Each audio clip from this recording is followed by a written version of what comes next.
Hello, folks, and welcome to Got Your Back Short Shift live stream edition. Oilers with a 6-3 win over the Dallas Stars, salvaging a road trip and making the dads and the family members happy in the stands. Gotta love that, getting a win in front of family and friends. We'll get to Jason Strudwick in just a moment here. Reminder that Got Your Back Short Shifts brought to you by Mid-City Construction Management, a locally owned family company specializing in civil construction projects for over 40 years. Safety is so important to the crew at Mid-City.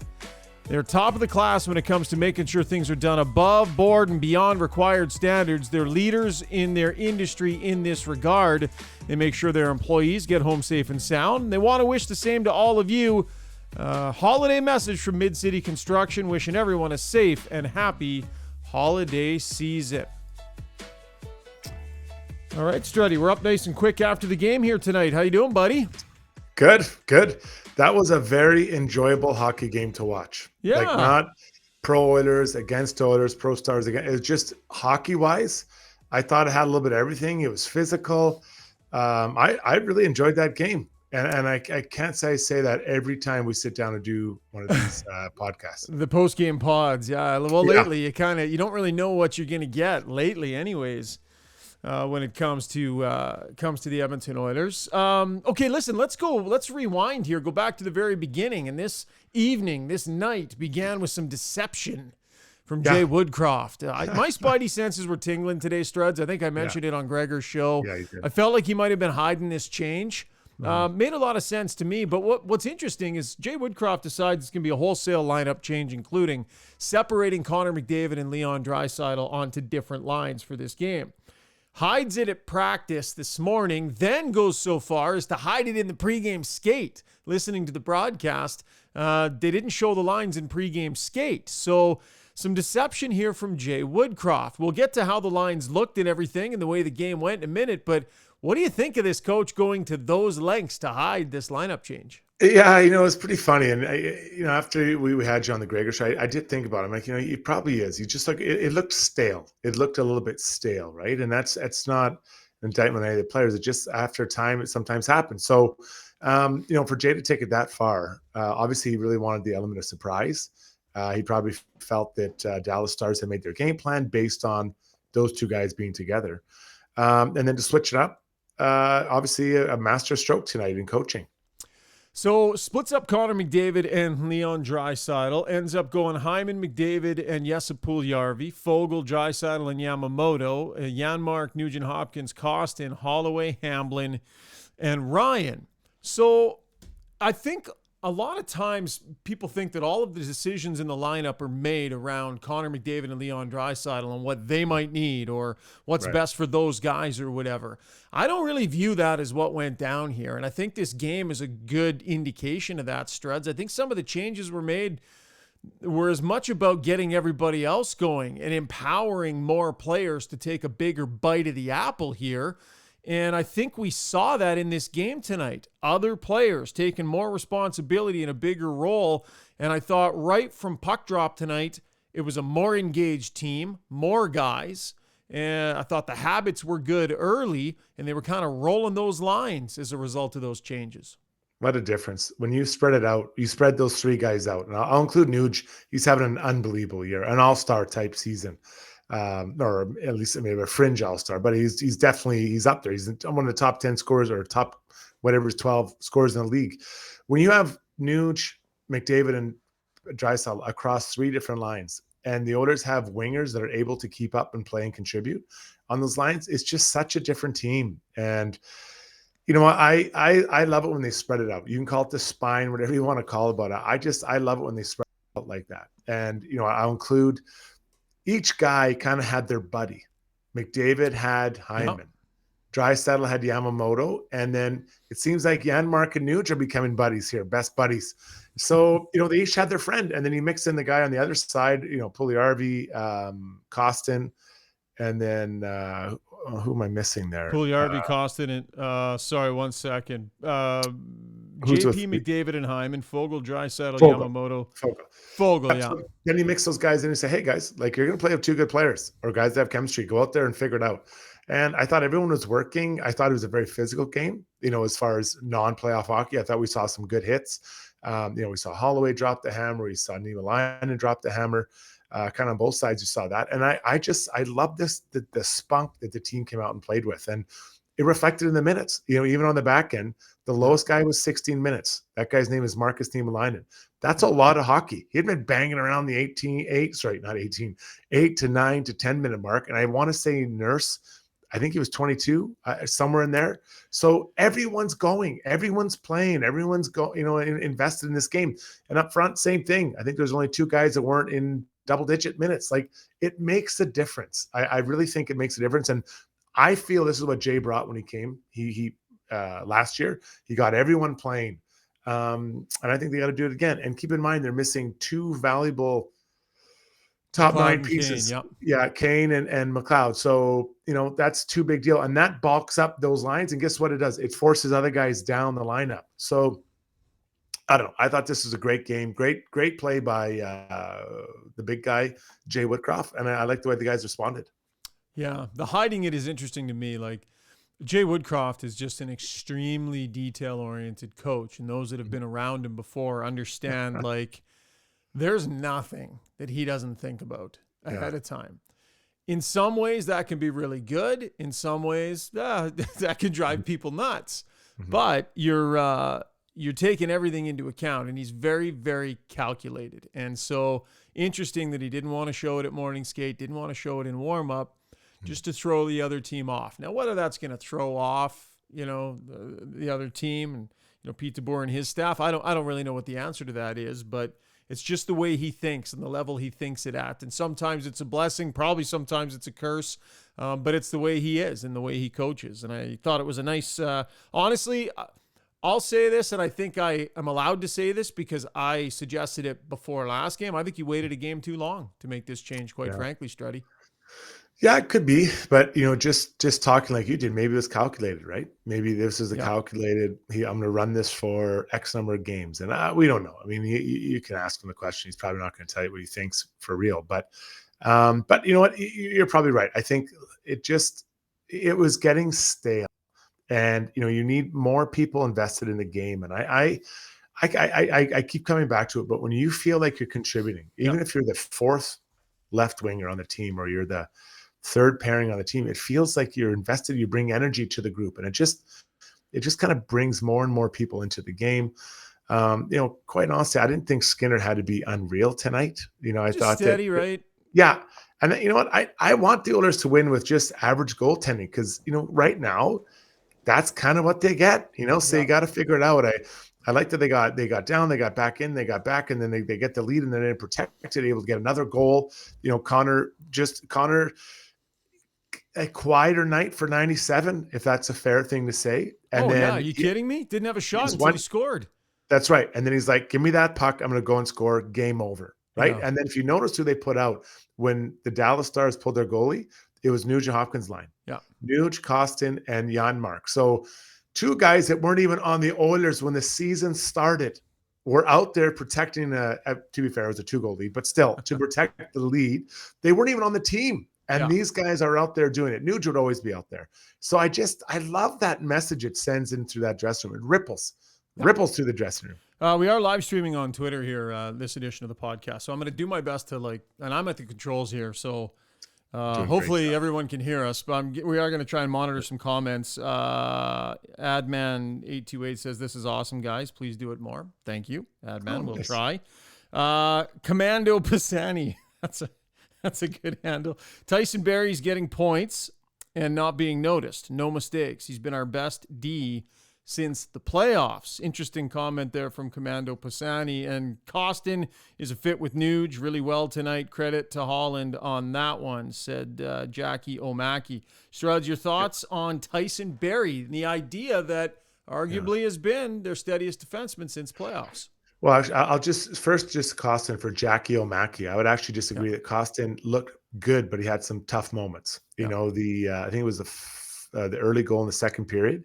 He didn't cover for Darnell Nurse, gives a breakaway to Wyatt Johnson. We should talk about that one. So that was a poor play. So Jackie sort of ruined your day. Then also I felt that he also took a bad penalty.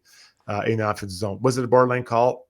Judging from the replay, I thought it was a bit borderline, but you got to be careful. So I'm not going to sit here and praise Costin. I think he did some good plays. He also set up a backdoor tap into Mark, I think that was, or geez, I think that. So he did some good things, but let's not build a statue. Right? Yeah, I'm not going to throw this guy. I'm not building a statue outside. I like his game, but it was not a perfect game tonight. As far as Tyson Barrie, you're right. I think that Tyson Barrie, the knock on him for many people is just his defensive play. And I think his defensive play has been steady. No D-man's perfect. Like, let's not try to build a narrative around that. Unless you're a Hall of Famer, even those guys make mistakes. But a guy like Tyson Barrie, you know what he is. He brings offense. He moves the puck so well on the power play. My God, those guys love having him out there. But, I think defensively, when you don't notice him making errors, that's very positive because he brings things the other way. And he and Kulak have some rhythm. I like those two guys together. I would love it if that was the third pairing. It's not the third pairing right now. But that's TBD, as they say in the business world. Getting lots of really good comments here on the stream, and we appreciate them. And our inbox on the live stream is brought to you by Weiss Johnson. It's a great time of year to look into a furnace for the garage. They got a great deal going till the end of January. No GST on all garage heater installations. I just had one put in, Struddy, with this weather. Oh, my goodness, it's been a lifesaver with this weather. Also, if you're a business owner, remember Weiss Johnson provides a range of services, commercial rooftop unit replacements, servicing, as well as plumbing and HVAC, tenant improvements. If you want to set up a regular service and maintenance contract, give them a shout, 780-463-3096. I got to play the jingle. I love the jingle. I can't believe that's TR singing. We never really talked about that before. Yeah. But he nails that, no question. Yeah. So happy to see Woodcroft come around on splitting the McDry. How is Hamblin waiver exempt is the question. Hamblin can come and go, I believe, on waivers. Yeah. That was from Tyler Mulick. Fogel took lessons from Draisaitl on his beautiful goal. Good on him. Nice touch there from Warren Fogel. And I remember a time where there was next to no chance Warren Fogel would have converted that play. I'm thinking maybe even in the playoffs when that player's confidence making plays with the puck had just disintegrated. And for whatever reason, he's found it, making that confident, that's a confident finish and playing on a line with Leon Draisaitl. That's a good sign that the confidence is coming back into Warren Fogel's hands because his legs have never stopped churning, Stridey. It's been all about the hands for him. I didn't know he had that shot in his toolbox. Yeah. I hadn't seen him score like that. So you can't, it's hard for me to say, that guy can make that shot, but it was a really good shot. But listen, you don't think 29 noticed that? All of a sudden he's like, oh, geez, that guy, he could make that play. Okay. Maybe I'm going to feed him a little bit more. And then all of a sudden it just starts building on itself. But look, let's look at the last couple of games. Puljujarvi gets on the score sheet. You've got Janmark with a couple, I think that's 3 goals now in the year. If he has it, two tonight. Let's just stick with for sure. Might be and then Fogel with a nice goal. I think Yamamoto's playing. He's skating and playing well. Costin, even though Jackie Tweedledee loves his game, and I was a little bit more strict on him, a little harder on him. I thought that he had a pretty good game as well. So these are a number of wingers, and let's also keep Holloway in the mix. I think he's contributing, so there's more and more wingers now bringing energy. So when McLeod comes back, I don't know that, does he go right back to center? Maybe he fits in that top 9. I don't know, but there's still another weapon. There's another weapon coming, right? There's another weapon, but more depth coming that's going to make the team stronger.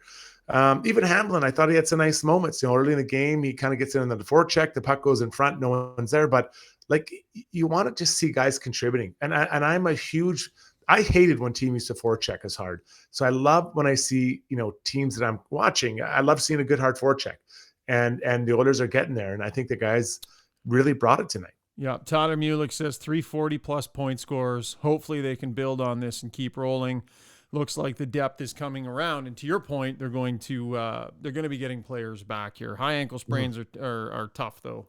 And I believe that's what Ryan McLeod is dealing with. I do want to talk about the one goal against, because we pick apart mistakes.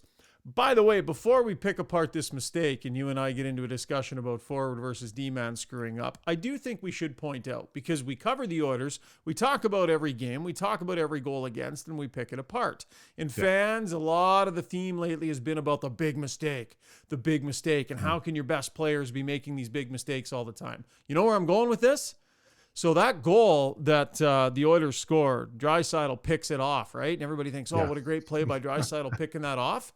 How about that exceptionally good defenseman at a key moment in a really important part of the game, absolutely throwing a pizza up the middle? Mistakes from quality players happen every game. They happen every night. They happen all the time. And it was Miro Heiskanen, I believe, that choked that one up the middle in a big moment. And Draisaitl and company pounced on that. Maybe just to comment on that, Struds, like we really do drill down on every one of these mistakes that are made. They happen every night with every team. They do. I mean, the top players make those mistakes. Everyone makes mistakes, right? You want your top players to make less of them. And I was really surprised. I'm not really sure where he was going. I think he was trying to hit. I think that was the centerman. He was trying to hit it. But it wasn't really, it wasn't like it went off the guy's stick. It went right on Draisaitl's. And you could tell because right when Heiskanen, it was poof, right back in the middle of the ice. Like he's like, oh no, this is bad. And then, it looked like Leon was going to shoot. Then he slides it back to where the puck was originally, which is always so smart. Unfortunately, hard to do.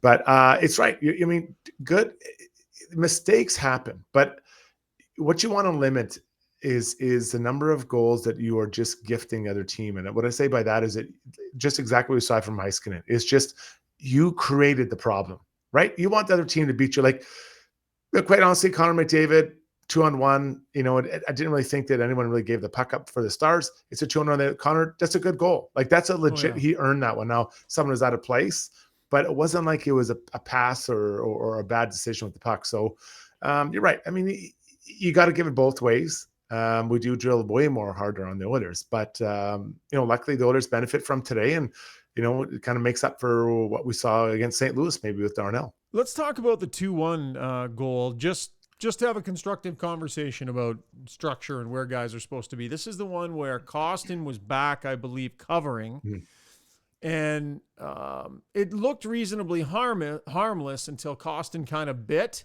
And, the forward stepped around him, which basically turns it into a kind of like a 2-on-1 scenario. Darnell Nurse was over in no man's land. Now, he had been up on the play. He was coming back to retake his defensive position. He shoulder checked and he saw that Kostin was there and figured he's got that guy. He did, Struds, what you always say defensemen should never do. He relied on that forward to take that man. And I think primarily it's Kostin's fault, but I do think that Nurse stayed in no man's land unnecessarily. Well, I'll even back it up further before I get to that discussion. Janmark has the puck. He's coming into the zone. And I don't know if he was trying to throw it back door to Nuge or Nurse, but there was no play. And it just rings around. Hold on to that puck. Like, hold on to that. You don't need to be making fancy. Just hold on to it and get your half-court offense going. That's what I call kind of your plays below the top of the circle.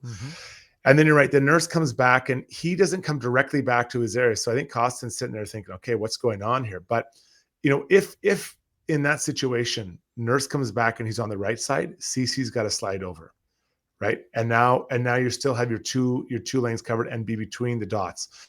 And I couldn't see a great replay of exactly what the exchange was going on the other side. But I think that Nurse, you either got to come and yell at your partner to move over, or you go straight back to that spot. And he had momentum because he kind of poked at the puck as he's coming out of the blue line. Yeah, he saw Kostin there. Like he was fine. He was inside CC from what I remember. Yeah. So it would have been very natural for him to skate further to the left side of the ice and retake his position. But I think he saw Kostin there. It was a one-on-one situation over there. And so Nurse just kind of thought, okay, he's got him. Kostin bit. I don't know if it was a head fake or what. Guy stepped around him.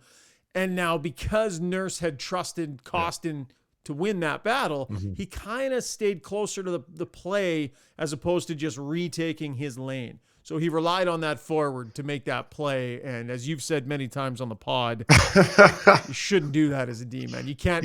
So you wanted to point out forward turned it over and then forward lost his man on the way back. So that's a couple forward mistakes there. You can't. And it's I don't say and like to be mean or ingest. It's just a fact. They don't know what they're doing back there. Most forwards don't know how to defend. It's just the truth. It's just the absolute truth. And so you have to assume that it'd be better to pretend they're not there, and then you have to play that guy, or at least shade over. So now it's no longer what ended up being a wide shots and half breakaway. Going back to the Weiss Johnson mentions here on Twitter, this is Commando Pisani again. Struddy, are we fans wrong for being mad at Nurse for laying down so much? There were a couple replays tonight too where I noticed Nurse is laying on the ice, and I'm thinking, yeah, we're going to hear about this on the podcast after. People seem to hate this. I mean, he does make good plays from down there sometimes. Yeah. But is this a habit in his game that he needs to exercise out of it? Or is this a way that he plays that sometimes works and sometimes doesn't? And you think the staff's okay with it? So this is my fundamental issue when you drop down on your tummy, and we saw that on the Jamie. I think it was it Jamie Benn that hit the post on the power play. He got shoved. Though, in fairness, he got shoved from behind. But anyways, continue. But he's on the ground. You are unable to defend. You're no longer able to move. You can't use your stick, and you're not defending anymore. You're just laying there having a coffee. So. I don't like when they go down. It should be your last desperate move. And I feel like for Darnell, it's one of his first ones. I think he loves, and he's a big body and he does cover a lot of space, but he's so athletic. I think he could cover a lot of that same space standing up. So unless it's I mentioned maybe 5-on-3, you lay down so they can't get the pass across, or on a 2-on-1, if you're really desperate. We've seen Tyson Barrie do that quite often. So maybe there's some discussion. But I just think once you're down, you can't use your stick and you're not defending. You can't clear pucks. So you're laying there, and recognize that Darnell got pushed down, but he's laying there. The puck's behind him in his feet. He can't do anything about it, right? So I don't like that he goes down that much. But that's not just him. I don't like any D-men that go down constantly.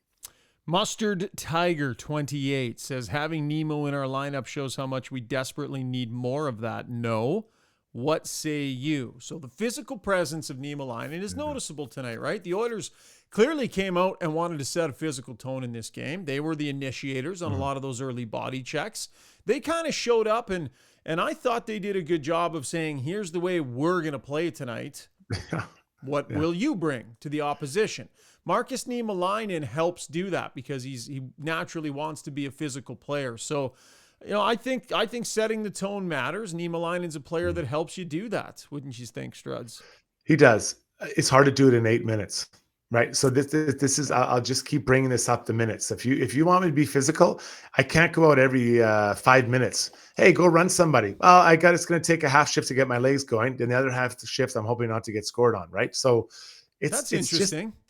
It's difficult. Well, you think about 8 minutes of ice time. Let's examine that for a second. Let's examine that. So because I would submit to you that it's harder to go out there and make great plays. It's harder to go out there and, be able to handle the puck well. It's harder to be the one thing that you can do is go out there and throw the body and be physical. Now, but your legs aren't going. Your legs aren't going. So you've been sitting there. So let's go clock time. If 5 minutes on the clock is how much in real time? 10 minutes? Yeah, 12 minutes. Yep. So you're just sitting there for 10, 12 minutes. You're sitting on a bench that's probably too short, drinking too much Gatorade. And they're like, hey, Nemo, go out there, run somebody. All right, I'll try to get my legs going. Because when you have the puck on your stick, you're not moving your feet. You do a little bit. But when you're like, you look at it, he had one hit today. He probably had to run two, 3 strides. Boom, boom, boom, boom, and hit that guy. But when you get the puck on your stick, you don't have to move too much. You just kind of slide one way or the other. So I don't know. I just... You can't, it's just so hard. It's the same thing as a forward. Hey, we're going to give you 6 minutes, but we want you to forecheck. We want to be the best forechecker out there. Well, I'm even less than every 5 minutes. It might be every 6 or 7 minutes. And then, and then you're not getting out there. Then you go out there and skate during intermission, or not intermission, during the timeouts. But my God, try not to get run over by the ice crew. Hit brigade tonight. Niemelainen with 4, Warren Foegele with 3, 6 from Clem Costin, which will make, what was his name, happy? Jackie O'Mackey or something. No, I don't. And Cody Ceci with 5 hits as well there. Oilers penalty kill. We've been talking about it a little bit here, Struds. saw something technically, fundamentally from them that you like tonight?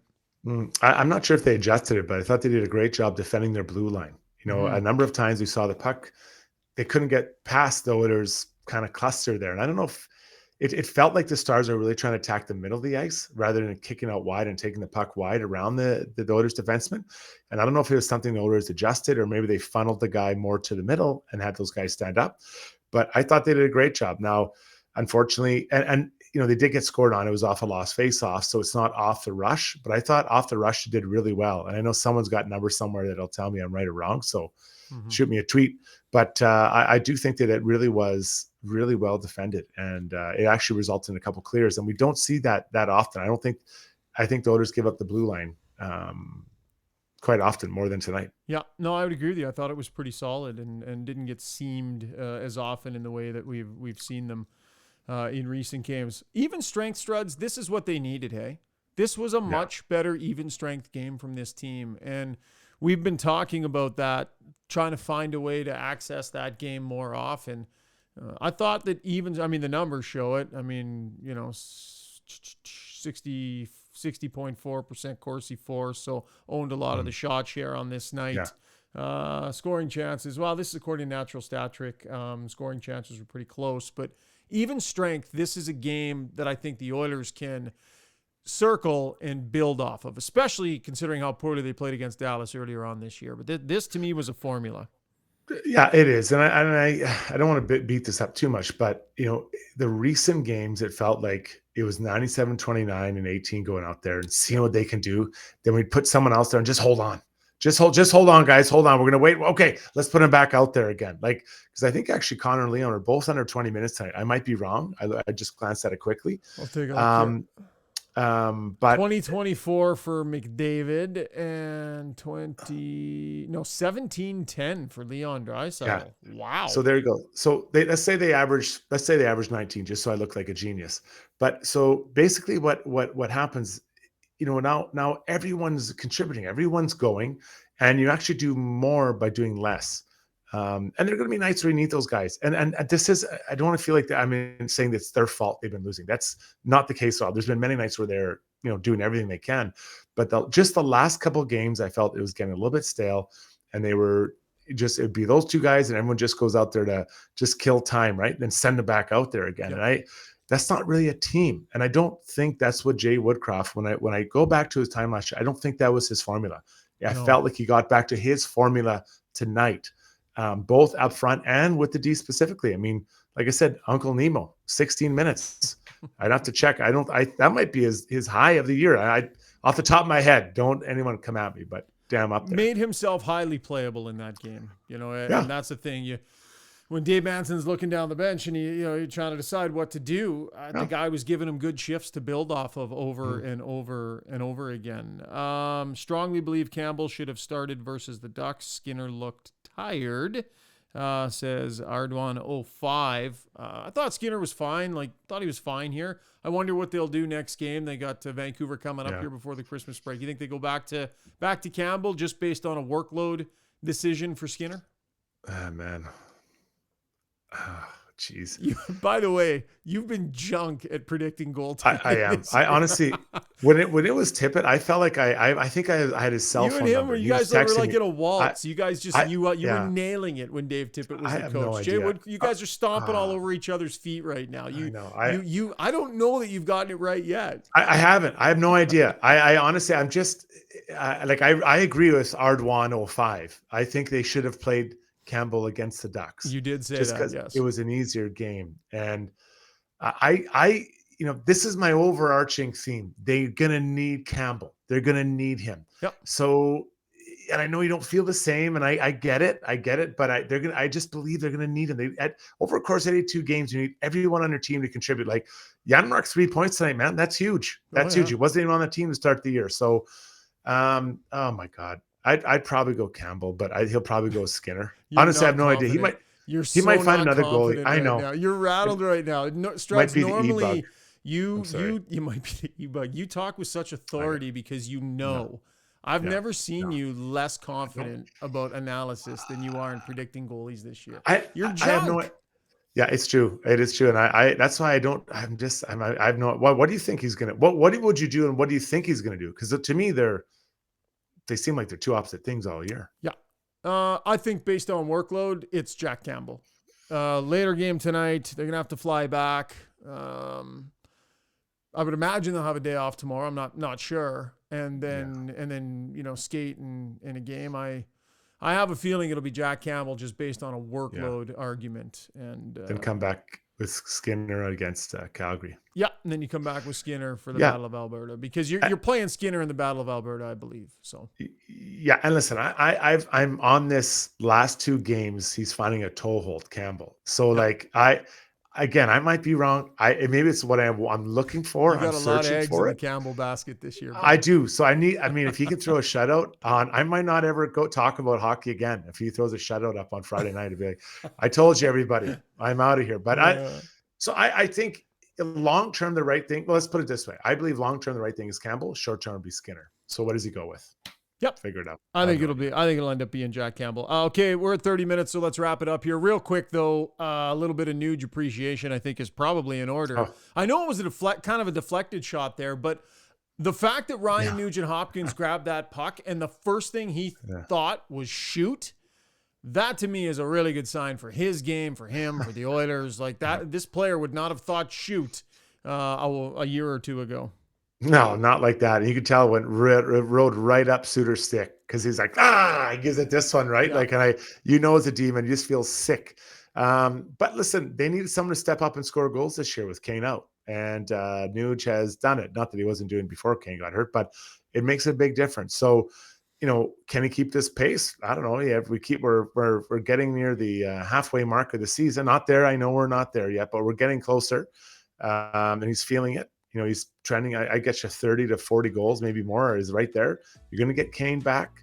If some of these other guys can start scoring, and it's more 5-on-5, I think we have to talk about. But Hear there's that my music coming in? You hear that? I do. That coming in? I know. Cut me off. Just say you're done. Don't ask me the question. I'm not cutting you off. See, this is production value. Yeah. Oh, this is a nice way of I got to make it all look and sound smooth, right? Sexy, so you slowly fade the music in. Maybe finish with something a little bit lighter, right? You always want to finish with a bit of a kicker item. Commando Pisani says, book it. Campbell shutout Friday. Or Struddy buys drinks. If he does, I might not come back. I might just be done from all my hockey and just say, end on a high note, like George Costanza. No, buddy. I have no idea what the goalies. I have no idea. Goalies are voodoo. They're difficult to predict. Crazy. And they are. Jay Woodcroft, I think he's done an okay job keeping both guys somewhat in the mix here, and gave Campbell the break when he needed it. And he's got one guy going, and that has been good. Okay, Struddy, this is good. You like the live stream thing, or how was this for you? I do. I enjoy it. I like taking comments live from people. I kind of like that. Yeah. It adds a different element. Yeah. Gives you a chance to get a little feisty. You were tame tonight, but we'll do this again. We'll get you a little more feisty. Yeah, I love it. I enjoy the game. Okay, pal, we're not going to talk again before Christmas, so happy holidays to you and your family. Yeah. Love doing this pod with you, buddy. Having tons of fun. Likewise. And look after yourself, buddy. Watch out for those electrical cords. Always dangerous. Can you believe they put that on SportsCenter? Yeah. Come on. Yeah, I loved it. SportsCenter. Caro's all over you. Yeah, you have the coordination of a 95-year-old man.